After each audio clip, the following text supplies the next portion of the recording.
Om.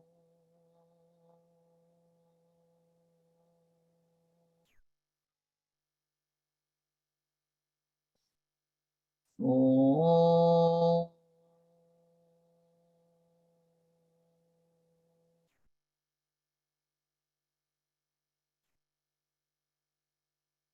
Om.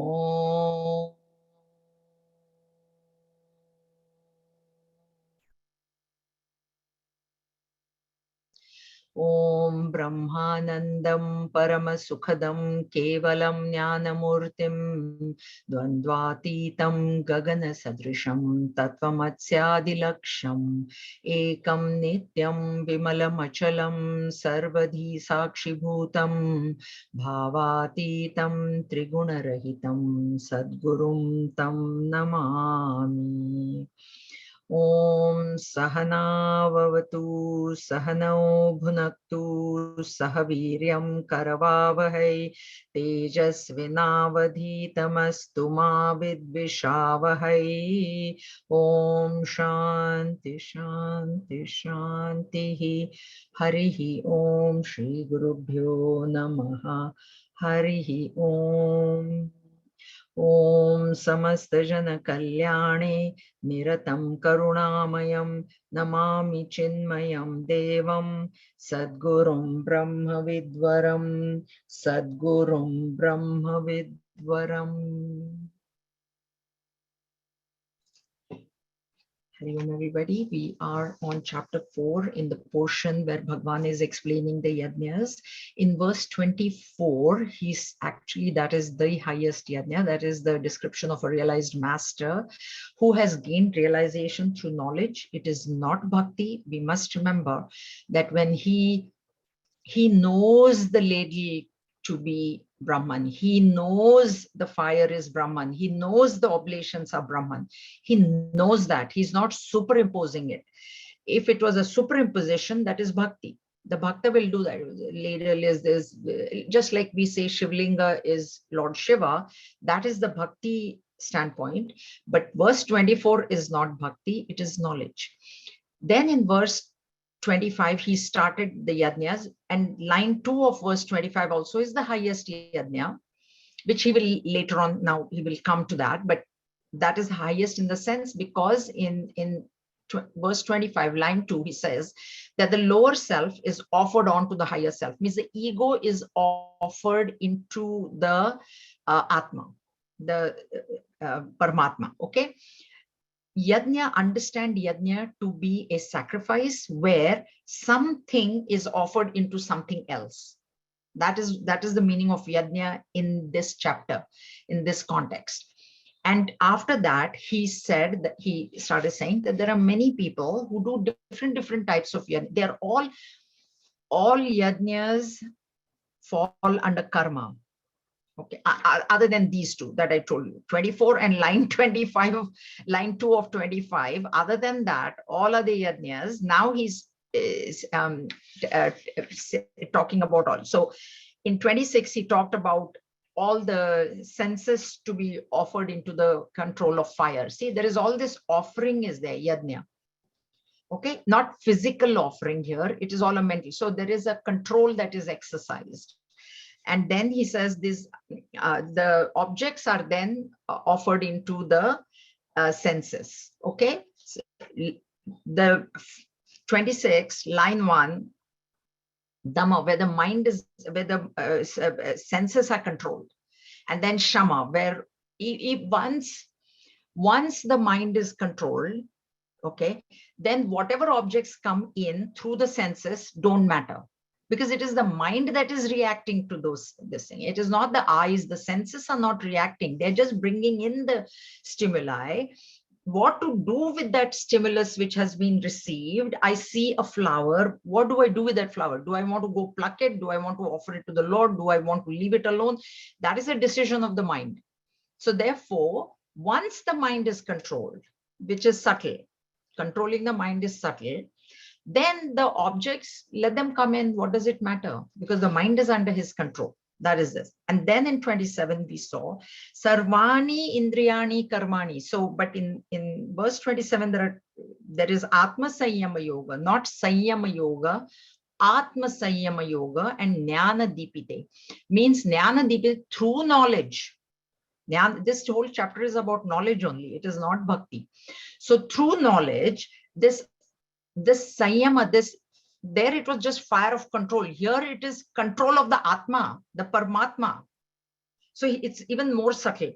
And what he has done now is all the organs of action and the pranas, when he says organs of perception and pranas, when the word prana is used, it refers to the organs of action, because pranas are controlling the organs of action. So even though he has said sarvani indriyani karmani. So sarvani in all senses, including the karmendriyas and pranas as well, because pranas are controlling the karmendriya. So all of these are now offered. That means this is going into samadhi. I told you there are these two types of samadhi, because everything is being offered into atma sanyam. So this is the state of samadhi. So there is the Bada Purvak and the Laya Purvak Samadhi, the Nirvikalpa or Nirbija Samadhi, where the world is completely falsified. That's one type. And the other one is the world is not falsified, but it is thought about. Where has this world come from? It's come from Maya. When I think where has this world come from, indicates that I have given some reality to the world. If I have not given it any reality, why would I think where it has come from? I won't think like that. It's false only. What is there to think? It is false. And something false cannot come from anywhere. But when I say where it has come from, then it has come from Maya. And where is Maya from? Where is Maya coming from? She's from Brahman. And this is how he goes into that samadhi, which is known as Savikalpa Samadhi or Sabija Samadhi. Okay, so that. Now then in 28, we saw these 5 different yajnas, starting from the grossest, which is Dravya Yajna. And I told you Dravya, either you give money or you give in kind. So that is Dravya. Then Tapo Yajna is there. Tapas has to be done. Some sort of sacrifice, some sort of austerity, penance, because that also falls under sacrifice. Tapas will purify. Tapas coming from the word tapa, heat. Heat purifies. You know how you get gold from the mines and then you heat it to purify that gold. That way, when we give up something that we like, or that what it is, tapas, going against your vasanas. You have to go against the flow. See, when the vasana is pushing you and then you're doing it, then okay, then vasana is asking you to go into become extroverted, go out, run around, this, that. But then you say, no, I'm not going to do this because this is not good for my spiritual evolution. There has to be a reason. Then you're going against the flow of the vasana. That is tapas. That is tapas. And that purifies the vasanas. Because an extroverted vasana, where you have been extroverted, because why? Because the vasana was extroverted. Now you are converting it to become introverted. So it is purifying. That's why tapas purifies. Then tapo yajna, then yoga yajna. I told you yoga is the yama and niyama that we have to follow at our stage.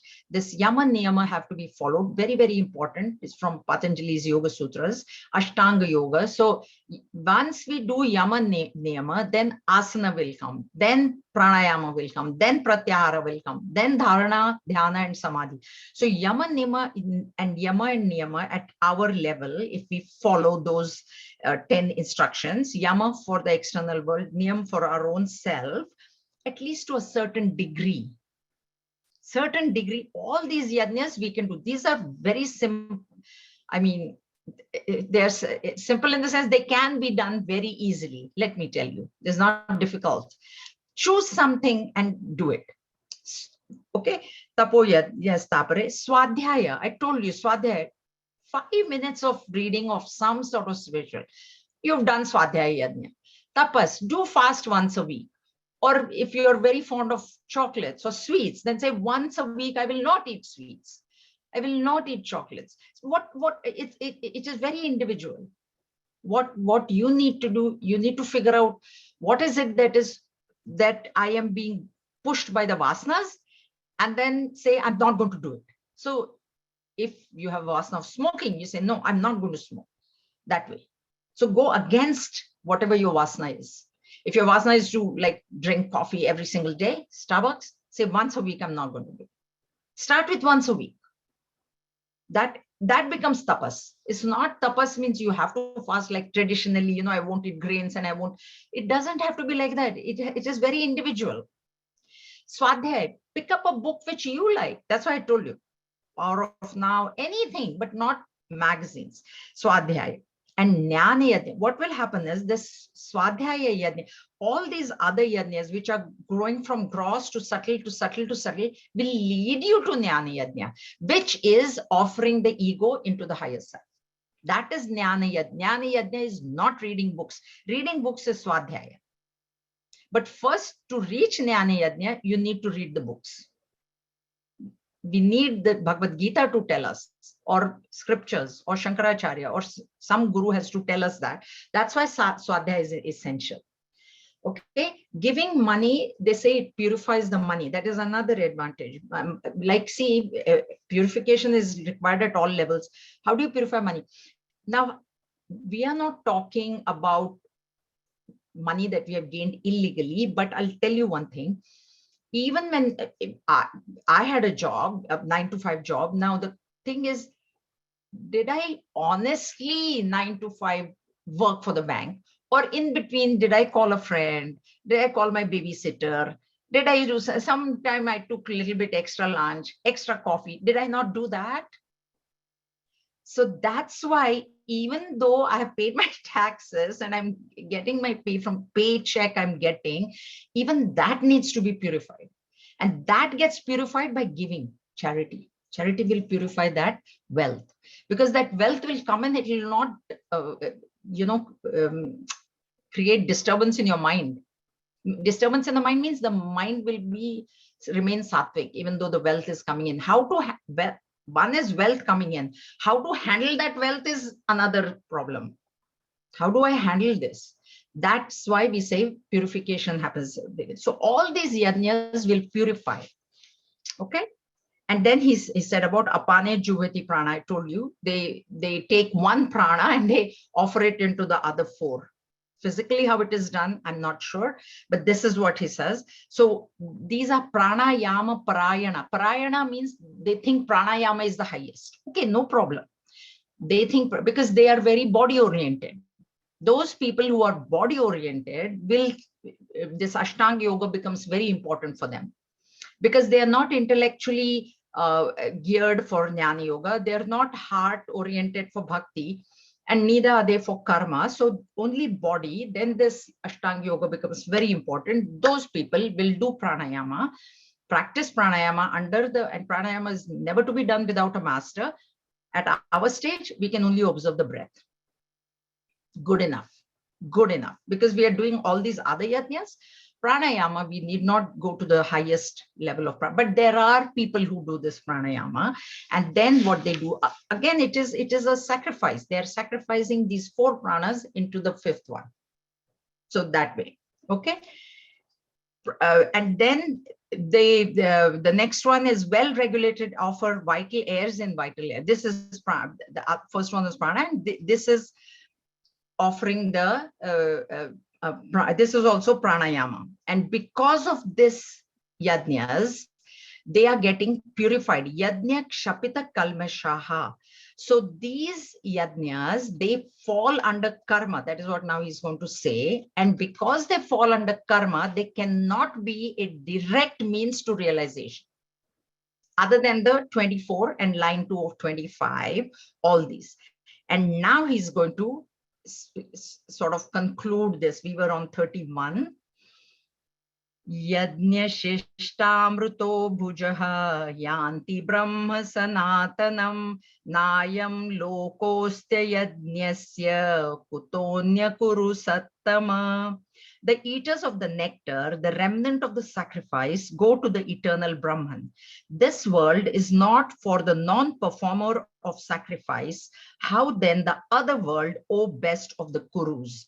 Kuru Sattama, the best among the Kuru clan, Arjuna, See, here he's saying this world is not for the non-performer of sacrifice. Now, in this world, when we want material prosperity, if you take the olden days, I told you in the Karma Kanda portion, there are many, many yajnas for wealth, for progeny, for rain, for this, for grain, and this and that, and everything. So that is one aspect of it, which you understand. Okay.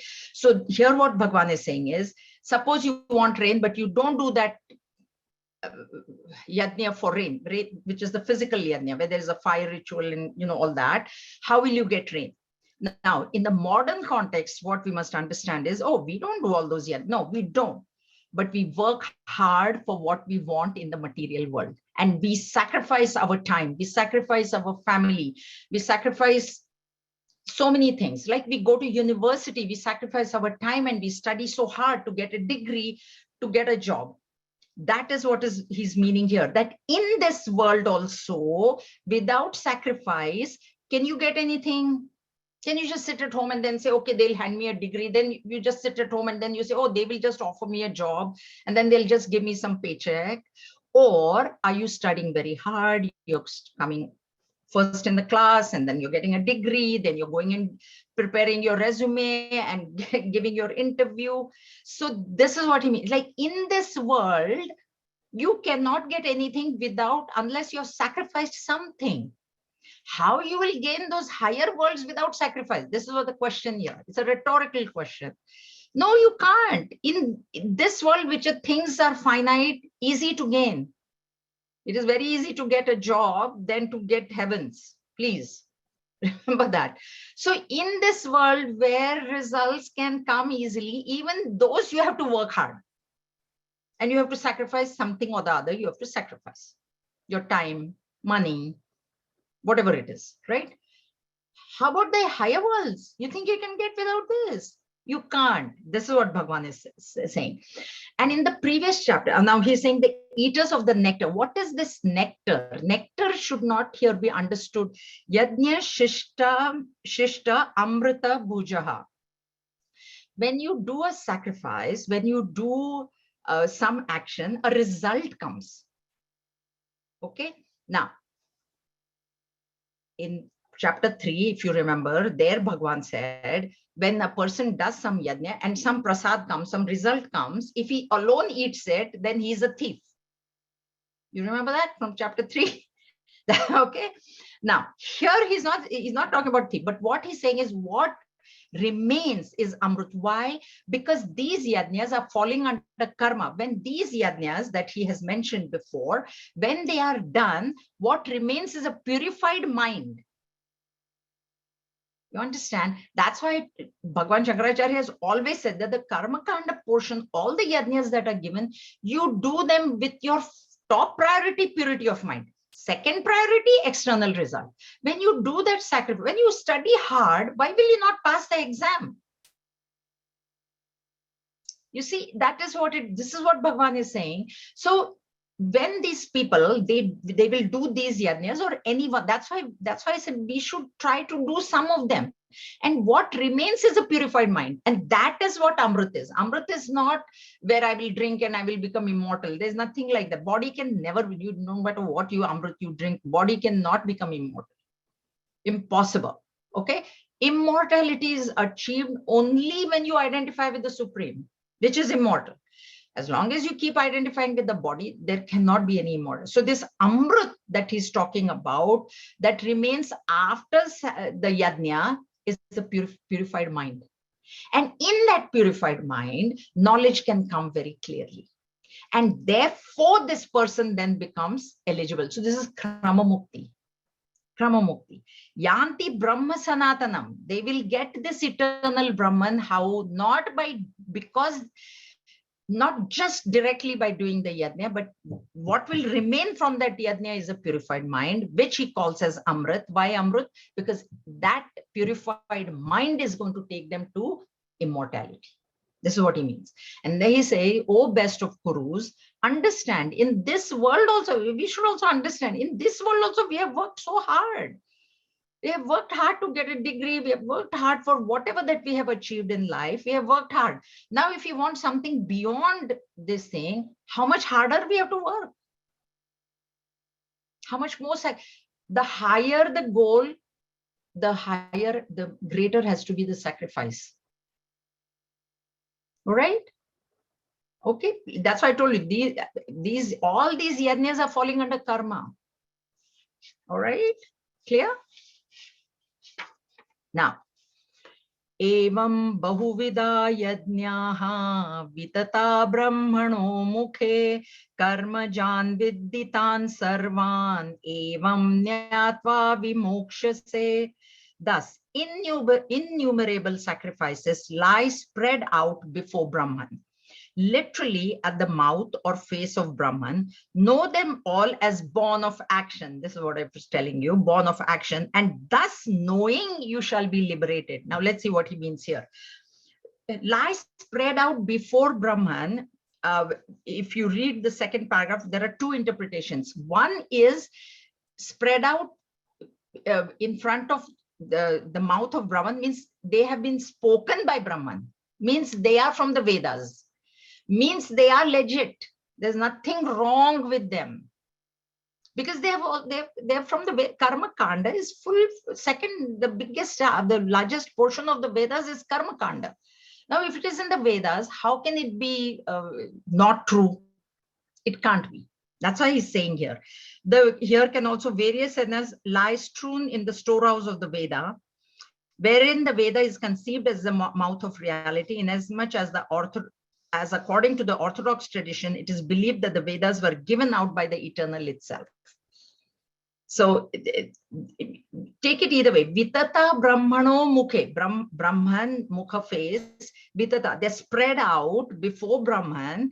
They have been given out by Brahman alone. So all these yajnas are very legit. They must be done. They must be done. That is also there, because if God has said them, then we must do. No, we must follow that injunction. Why we are doing it is our choice. Why am I doing? Am I doing it for an external result, or am I doing it for an internal result?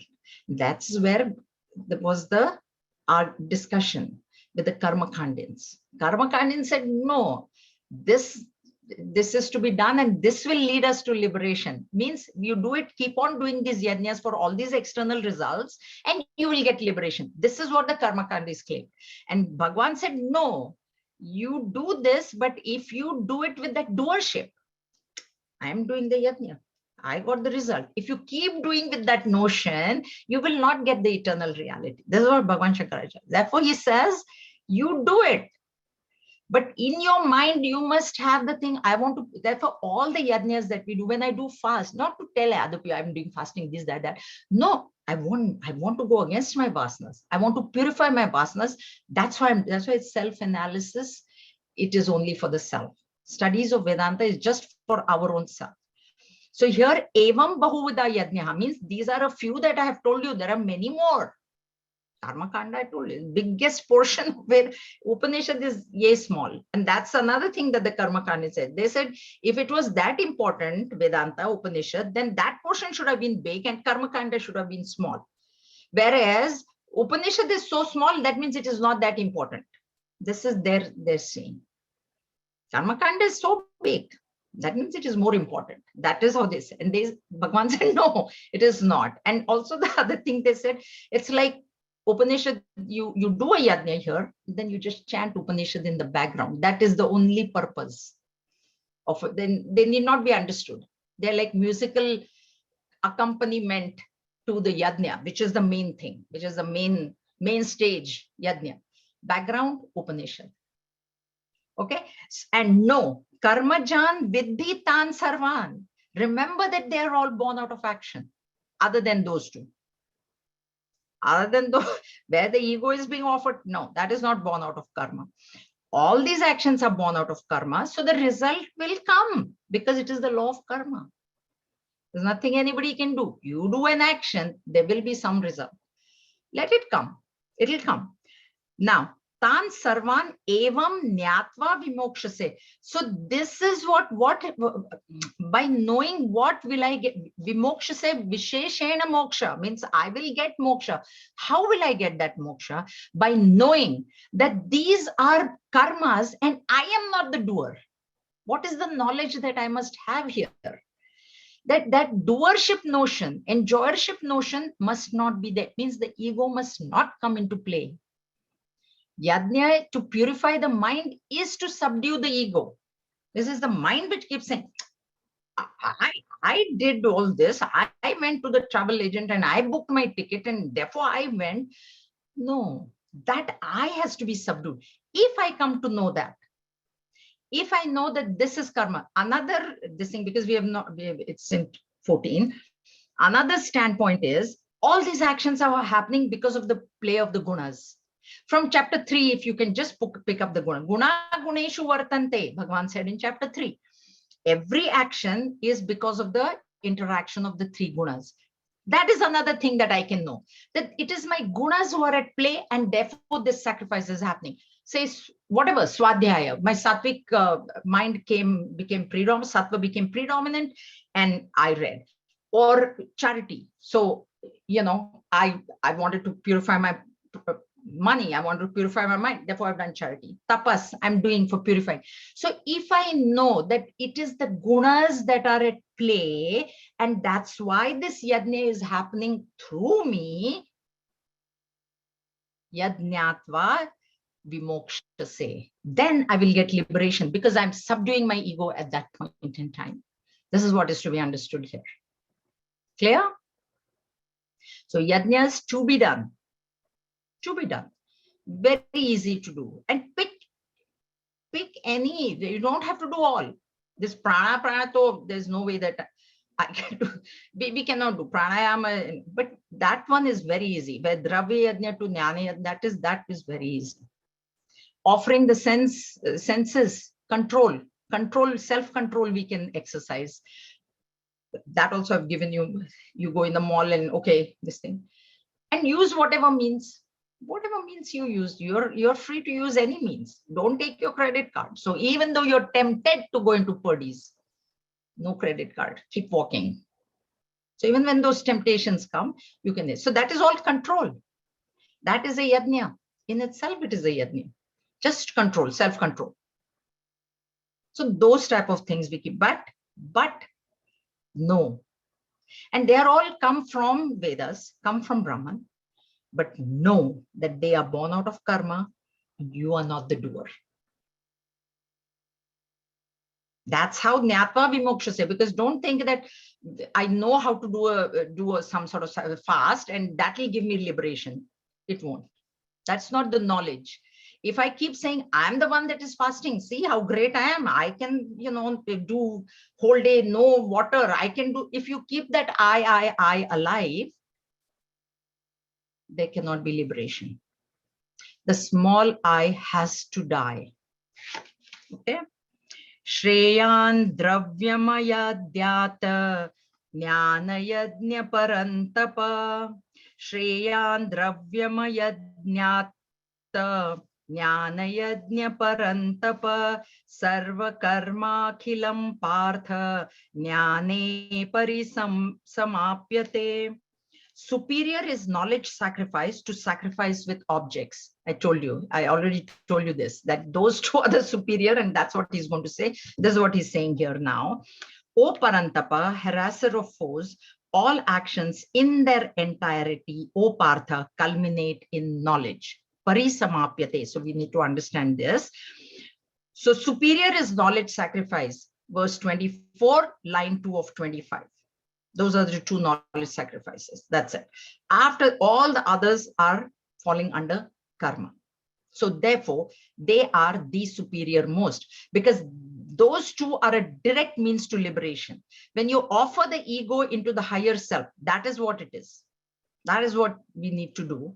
To do that, we need all these other yajnas to reach that it is superior, and that's why you need the lowest. Yes, PhD is say the highest degree. Yes, but I need a master's to get into that PhD program. I cannot just suddenly go, unless you're a genius, you can skip masters, but still you need a bachelor's degree. Some is, but not from kindergarten. Oh, yeah, unless you're a super genius, like Sheldon, young Sheldon, that's different. But in the spiritual field, and okay, you might see some people in the spiritual field skipping doing that, but please know that they have done all the practices in the previous births. Don't ever think that, oh, at such a young age, he joined and now he's so this thing. No, he has done all the studies in the previous birth. It has to be done. They have gone through all this. Now in this birth, what happens is, at a very young age, they came in, there are many Swamijis who, at a very young age, they came in contact with Gurudev and they joined, and now they're, so you think, oh, so he's young and no, previous birth, they have done, put in the work. Now they're reaping the results. There's nobody gets suddenly direct like that. Okay. So please remember that. So he's saying superior, Shreya, it is superior. The Parantapa, name of Arjun, because the enemies were very afraid of him and he was very valorous. And also even the sound of his, the bow, he would pull the string, it seems, no arrow, just pull the string and release it. It'll make a sound. Even that sound, if they heard, they knew it was Arjun. They knew it was his Gandhi, and then they would be already scared. Before he even, put the bow into that arrow into the bow, they were scared of tongue he will do. Everybody will, oh God, it's Arjun. So that's why Parantapa, as scorcher of foes. Now, please understand, Sarva Karma Akhilam Partha. Partha, again, name of Arjun. All the karmas, Akhila, all karmas, Parisamapit, Jnane Pari, they end in knowledge. Why? How? Karma, same we have studied. We do karma with the notion of karma yoga. Here, all karma is all karma yogas. That has to be understood. Not karmas done with doership and enjoyership. Not with ego. When they are done as an offering with the 5, parameters that I've told you. When karma is done as a duty, when karma is done with a detached mind, samatva mind, equanimous mind, when we are have a sense of surrender, sense of duty, sense of asangata, detached, prasada buddhi, all those 5, when it is done, then they end in jnana. Why? Because in that purified mind, knowledge arises very easily, very clearly. That's why he says all karmas will end there, but please understand that the karma has to be done properly. Okay, you have a recipe. You have to follow that to a T to get that correct taste of that. This, you just put any amount of salt, any amount. Oh, I like more salt, I'll put some more. You can't do that. Bhagwan is saying sarva karma akhilam partha jnane. Bhagwan is saying that it will, but if I don't do that karma with the proper attitude, this is not going to happen. Therefore, when we do not do karma as karma yoga, it only enhances ego. It strengthens ego. See, I did so much. I did. Then that is not going to give you knowledge. It is actually going to strengthen the ego and this thing. So please understand this. Okay. And I have a note here. Karma ends when knowledge dawns that what I'm looking for is within me only. Okay. So all the karmas, that is another thing, I am doing for my happiness. We have seen this point very many times. Nobody does karma saying that I want sorrow. I have not met anybody. I want sorrow, that's why I'll get married. Let me have a child so that the child will be a monster and he will trouble me. Let him trouble me. Have you heard anything like this? No way. No way. So everybody, now what is happening is this karma yoga is taking you into the knowledge because mind is getting purified. Mind is becoming more sattvic. Knowledge is, now the guru is telling you that happiness that you're looking outside is inside of you. Why will I do karma after that? Raman Maharshi is the best example. He said, I don't even have to eat. No eating required. Why would I work? Why should I go to school? The money that he was given to pay for his some test, he bought a ticket to Arunachal and he went off. And then there was some money remaining, it seems. After the ticket, he went and threw it in the ocean. And the money, that money that was given to him, it was little bit less. The train station, the ticket master said, this is not enough for the ticket. So what he did was, he had this gold earrings they used to wear, na. So he sold those, got the money, then he bought a ticket, then some money was left over because he had sold his earrings. Then that money he threw in the ocean and he went off. That is why. Okay, that's how it ends in knowledge. The karmas will end in knowledge. That's why those yajnas have been given. To reach that stage, we need all these other yajnas. So whatever we can do, we should do. Yajñātvā na punarmoham yasyasi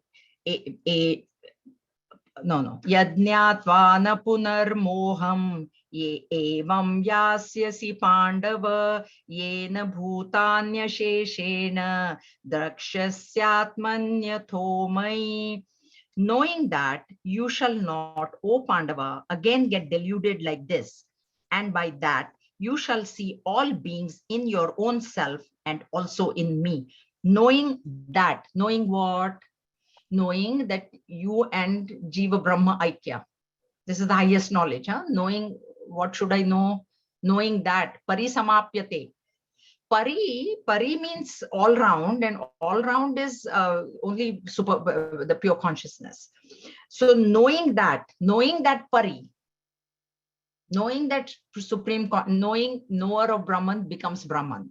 So this is, what will I get? Bhagwan, sarva karma akhilam partha. Yes, I will do all these yajnas like you told me to. What will I get? This is what you will get. Knowing that you shall not again get deluded like this. Arjun was deluded, right? He said, how can I kill? They are my grandfather, they are my this, they are my that. Was delusion is wrong thinking. We have been thinking. Yesterday in my class, the lady said, one lady said, I'm 58. For 58 years, I have been thinking like this. I said, no, it's 58 births. 58 years is nothing. That is only this life, you don't know what you have thought in the previous lives. So for births and births and births, we have been deluded. Deluded in what? I am the body, mind, intellect. That is delusion. I am body is complete delusion. And this portion is now coming up in Vivek Chudamani. Those of you who are attending this Friday, do come. I was just reading it this morning, actually. Oh my Lord, there it's Bhagwan Shankaracharya telling in like no mincing of words, no, what should I say, a direct hit, not cajoling, nothing, no babying. Direct, he will say all this, right? This delusion, punarmoham, you will never get deluded. Once you, like I told you, in the hologram, you see that animal there, you can never lose it. This is what it is. Yasyasi Pandava, O Pandava. Jayaji. Yes. I think you missed 34 verse. Did I? Oh my Lord, and I missed the most beautiful verse. I'm so sorry. You should have told me.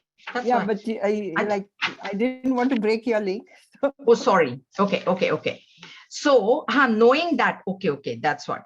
So here, Jnane Parisamapyati, the next question that arises is, how do I get the knowledge? This is a very important verse, and thank you for reminding me. I thought this was afterwards. Anyway, Tadviddi pranipatena pariprashnena sevaya upadekshanti te jnanam jnaninastatvadarshinaha. Know that by long prostration, by question and service, the wise who have realized the truth will instruct thee in that knowledge. This is a connection between 33 and 35, and I apologize, I jumped a verse.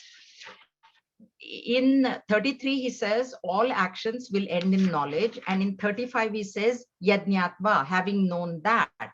The question remains, how do I come to know that? That is the question in between here, which he is now answering. And he has given 3 methods. So what he says is, tadvidhi pranipata is, Sashtang Namaskar.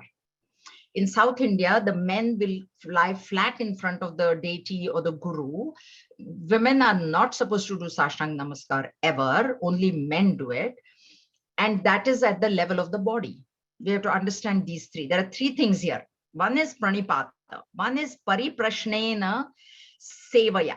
So there is one is pranipata, one is pariprashna, and the third one is sevaya, seva. Okay, so pranipatena is at the level of the body, where the body is lying flat on the ground, not meant for women. Women should never do Sashtang Namaskar, only men. Then next, we'll go into details.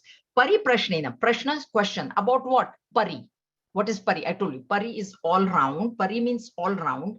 So all pervading, and all pervading is only the supreme consciousness.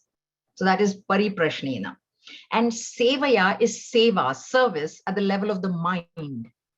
Okay, so there is the body, there is the intellect, number 2, and number 3 is mind.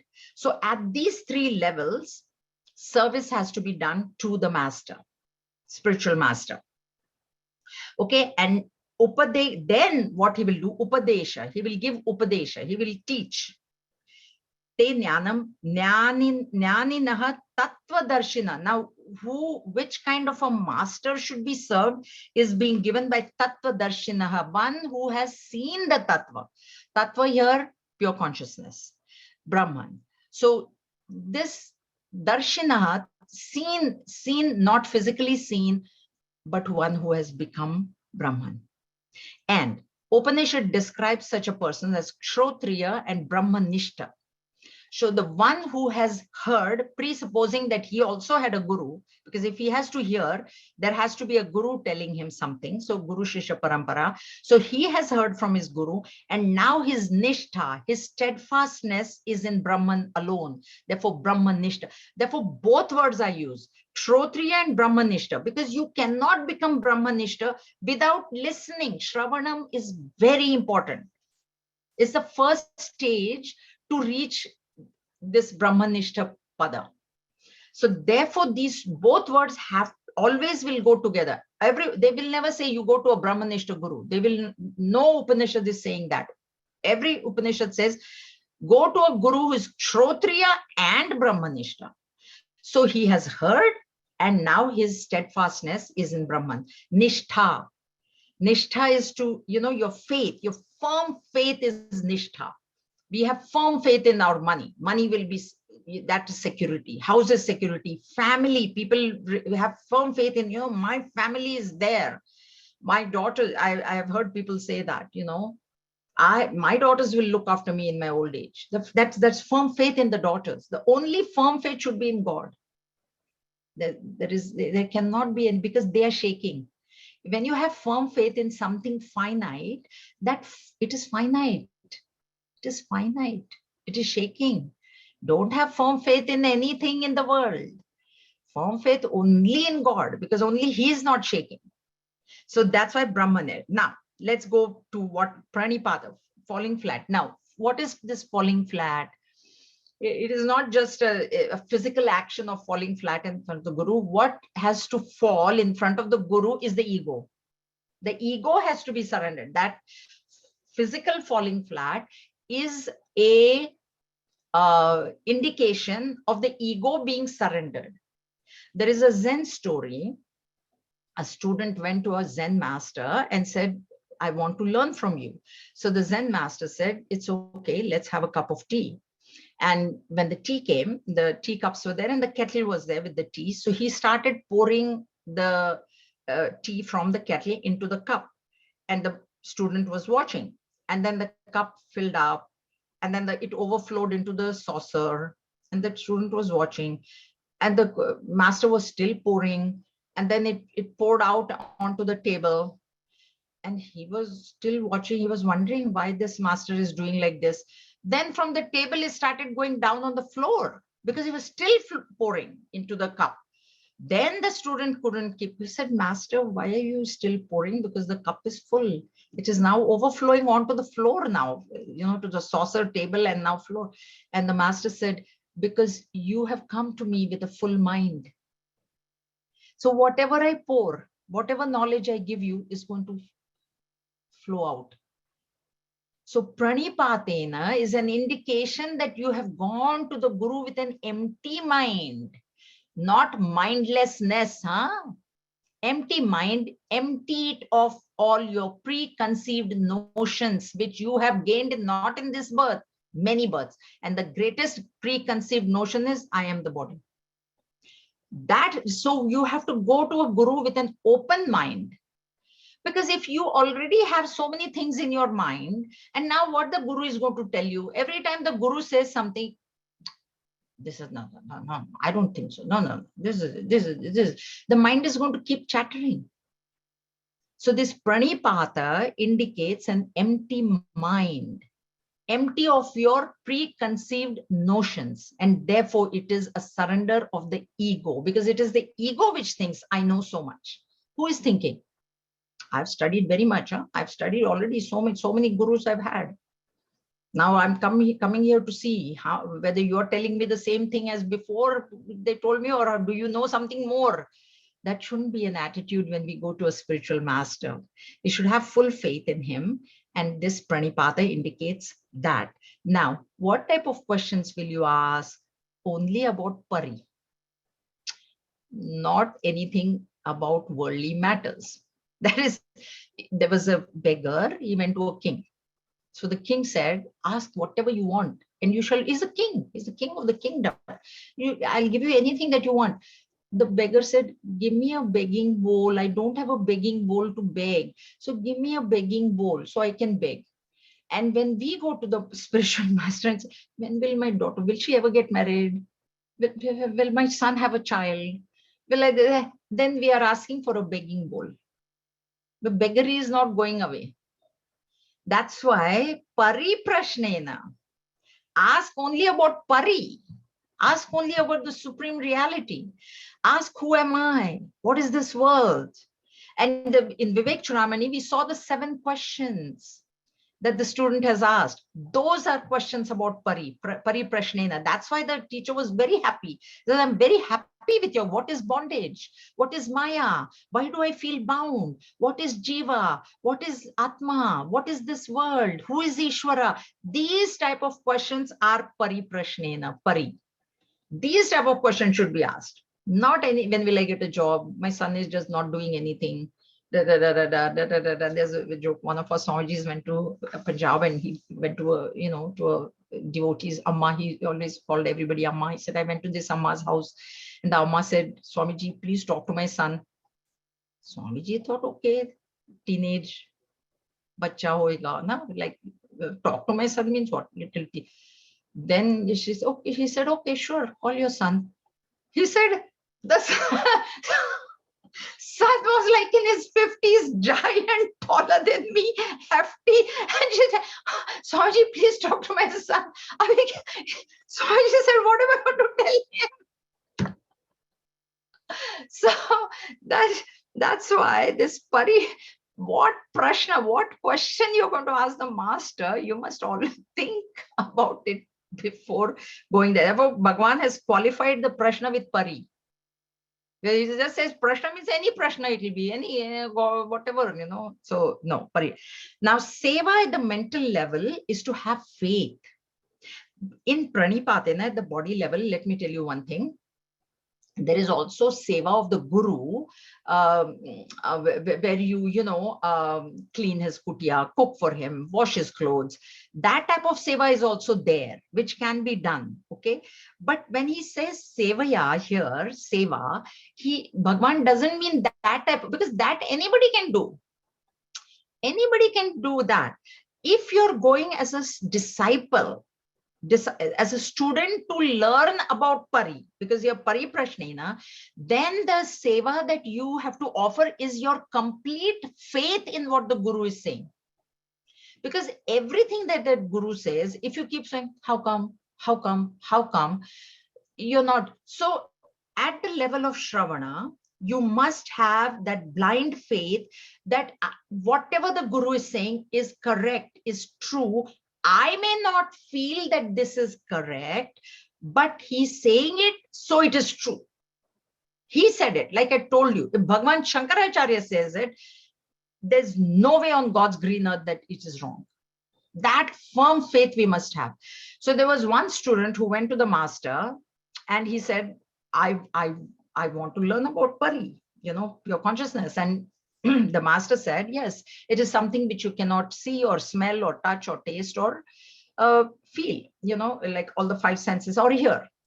He said, the student said, okay, then that means that there is no pure consciousness. There is no Pari. So I don't want to study under you. Master said, sure, that's fine, no problem. So he just prostrated, at least that much he knew, this is a master. Even if when I go, I should prostrate to the master. So when he prostrated, the master hit him hard on the back. So he said, oh, master, I'm in pain. He said, you're in pain? Show me your pain. He said, I can't show you my pain. He said, okay, let me smell it. Can I smell it? He said, no, you can't smell it. He said, okay, let me taste it. Let me see how the pain tastes. He says, you can't taste it. Let me hear it. Let me hear your pain. You can't hear it. So let me touch. How does the pain feel? You can't feel my pain. Then there is no pain. Why are you screaming? There's no pain. If you say you can't see, touch, taste this thing, God, and there is no God, then there is no pain. Then the disciple understood. That's why when the master says that this body is unreal, this world is unreal, we may not understand it at that point. And that's why at Shravan, you must not have any doubts. You must just only listen to what is being said. Then you go and do Mananam. That's why from Shravanam, it is not Nididhyasanam direct. It's Shravanam, Manana, then Nididhyasana. So in Mananam, you go and you churn. That is what they say, in India or buttermilk, they used to have a rod in the villages and then the rope goes and then the rope, the young people may not even know this, but I'm sure most of us, we know how the buttermilk was made. Or my mom didn't have that, but she had this little wooden rod and this is what she would do, right? Churn. What is it going one way? So that sort of churning is what Mananam is. So you say, oh, I think I'm the body, but Guru said I'm not the body. How am I not the body? Let me think. That's where you have to think. That's why we do this discussion, is you think on your own about the verse, you come up with something, not something totally off base, but something what you have understood. So that is where this Mananam becomes very important. That's why Gurudev has kept this tradition of you study the text and then you discuss the discussion. Okay. So that complete faith in the Guru has to be there. And in Shravanam, this faith is very important. There in Shravanam, don't try to think. Sometimes, in my class, I'm talking and they're reading Gurudev's explanation. And I said, you've missed both. Because Gurudev's explanation, if you try to read while somebody else is talking, first of all, it is difficult to understand. When somebody else is talking and you're trying to read that, how you will understand that? Now, you can't understand Gurudev's. And because you're trying to read that, you've missed what the teacher has said. So both ways you're at a loss. Reading is not to be done in class. In class, it is only Shravanam. You only do Shravanam. And you may have doubts. Okay, that's fine. So you can ask your question or you can go and talk, think about it. Okay, so that's why this is a very important verse. How do I gain that? I've done the karma.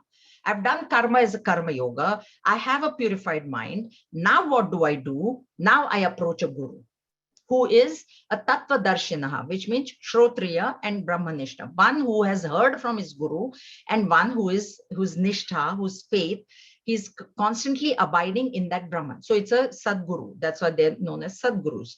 They're realized masters. You approach. Then what do I do after approaching? Pranipada. So first, a full prostration. And that prostration means your ego. That's why I told you, sir, under. Head has to be under the feet of the Guru. That is surrender. What is surrender? Sir, under. Sar is under the feet of that, because your own ideas you must not bring there in Shravanam. Whatever that ideas you have, and they are from births and births. They're not from this birth alone. They can't be. They're from before. So leave those at home, and then you go, and that is what Pranipada. Then the question should be only like we heard in Vivek Churamani or about Pari. Who is, why do I feel miserable? This type of things. What happens with when we come to know this is you actually come to handle all the situations outside in a very much better way. That is the strength that this knowledge gives. So you ask about Pari only, nothing else. And then Sevaya at the mental level, physical level, yes, if there is a chance, definitely you do whatever. Now Gurudev is not even there, so if you can help the mission in any way, you help. Or we have our ashram, so if you want to do that seva, there is all seva to Gurudev, it is not to us or anything, it's Gurudev. So if you get a chance, you do. I was in Jaipur, I remembered this. So Guruji's yajna was going on, and me and my one friend from Bombay, not friend, she also wanted to go. So then Guruji said, okay, both of you come.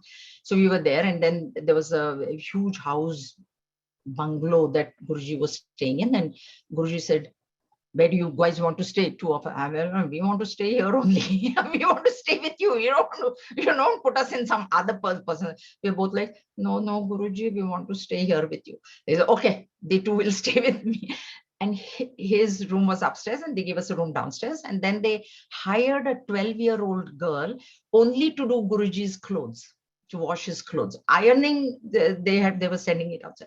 This 12-year-old girl, let me tell you, they said she's 12. She looked 7 to me. She was so tiny. She looked 7. So then what we did was, we told her, you go play. You go play. I would go upstairs.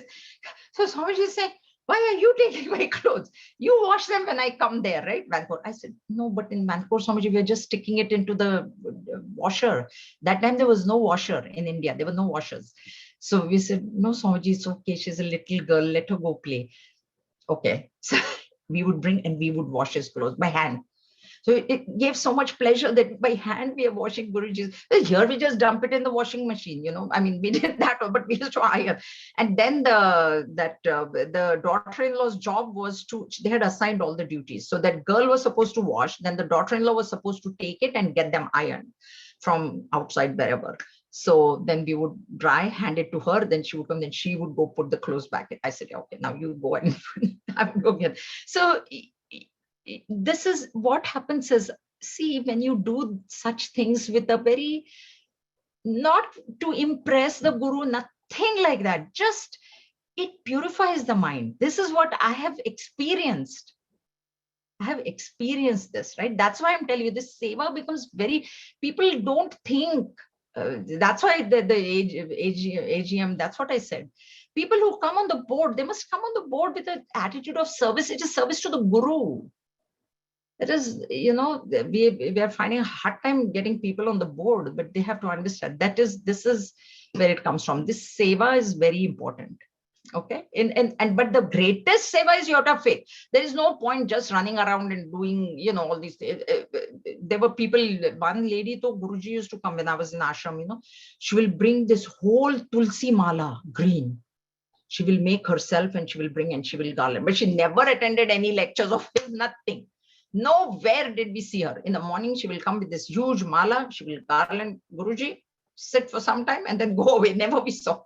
Then that mala Guruji will take. That is not, you can do that, but that is not going to really, probably over time, it would give her the benefit. But that is not what is expected. Sevaya here. So this is how I get that knowledge.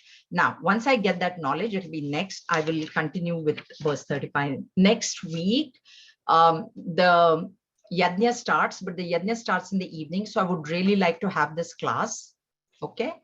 I think it should be okay. All right. Okay. Om swasti prajabhya paripalayantam nyayena margena mahim mahishaha gobrahmanebhya shubhamastu nityam loka samasta sukhino bhavantu kale varshatu parjanyah prithvi sasya shalini desho yam kshobarahita brahmana santu nirbhayaha om sarvesham swasti bhavatu sarvesham shantir bhavatu sarvesham purnam bhavatu sarvesham mangalam bhavatu sarve bhavantu sukhinah सर्वे सन्तु निरामयाः सर्वे भद्राणि पश्यन्तु मा कश्चित् दुःखभाग् भवेत् ॐ असतो मा सद्गमय तमसो मा ज्योतिर्गमय मृत्योर्मा अमृतं गमय ॐ पूर्णमदः पूर्णमिदं पूर्णात् पूर्णमुदच्यते पूर्णस्य पूर्णमादाय पूर्णमेवावशिष्यते ॐ शान्ति शान्ति शान्तिः हरिः ॐ श्रीगुरुभ्यो नमः हरिः Hari Om, Thank you, everybody. Jayaji. Thank you. Thank you. I'll see you some of you tomorrow. Bye.